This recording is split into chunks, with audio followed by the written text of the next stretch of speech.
Welcome to our channel. Mahabharata యుద్ధం జరిగిందా లేక కల్పిత కథనమా అనే ప్రశ్న చరిత్రకారుల్ని, పురాణ గాథలను అధ్యయనం చేసిన వారిని ఆలోచనలో పడిస్తుంది. మహాభారతం వేదవ్యాసుడు రచించిన గొప్ప ఇతిహాసం. ద్వాపరయుగంలో కురుక్షేత్రంలో జరిగిన భీకర యుద్ధాన్ని వివరిస్తుంది. ఈ యుద్ధం పాండవులు, కౌరవుల మధ్య 18 రోజుల పాటు సాగినట్లు గ్రంథంలో వర్ణించబడింది. అయితే ఈ సంఘటనలు నిజంగా జరిగాయా అనేది చర్చనీయాంశం.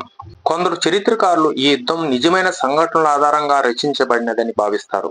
కానీ దీనికి సాక్షాత్కరంగా నిరూపించే పురావస్తు ఆధారాలు స్పష్టంగా లభ్యం కావు. పురావస్తు శాస్త్రవేత్తలు హస్తినాపురం, ద్వారకా వంటి మహాభారతంలో పేర్కొన్న ప్రదేశాల్లో తవ్వకాలు జరిపారు. హస్తినాపురంలో క్రీస్తు పూర్వం 1000-1500 నాటి నాగరికత ఆనవాళ్లు లభించాయి. కానీ ఇవి యుద్ధానికి సంబంధించినవని నిర్ధారించలేదు. ద్వారకలో సముద్రం లోపల లభించిన నిర్మాణాలు కృష్ణుని నగరానికి సంబంధించినవని కొందరు ఊహిస్తారు.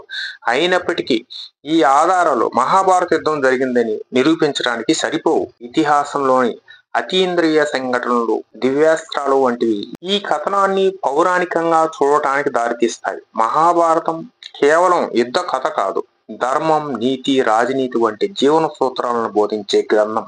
ఈ గాథ చారిత్రక సంఘటనలను కల్పనతో మేళవించి రచించబడి ఉండవచ్చని కొందరు పండితులు అభిప్రాయపడతారు. యుద్ధం జరిగినట్లు పరిగణించిన దాని వివరణలు కావ్యాత్మక ఊహల్లో అలంకరించబడి ఉండవచ్చు. ఈ ఇతిహాసం సామాజిక, రాజకీయ సంఘర్షణలను ప్రతిబింబించే అవకాశం ఉంది. కానీ దాని చారిత్రకతను నిర్ధారించడం కష్టం.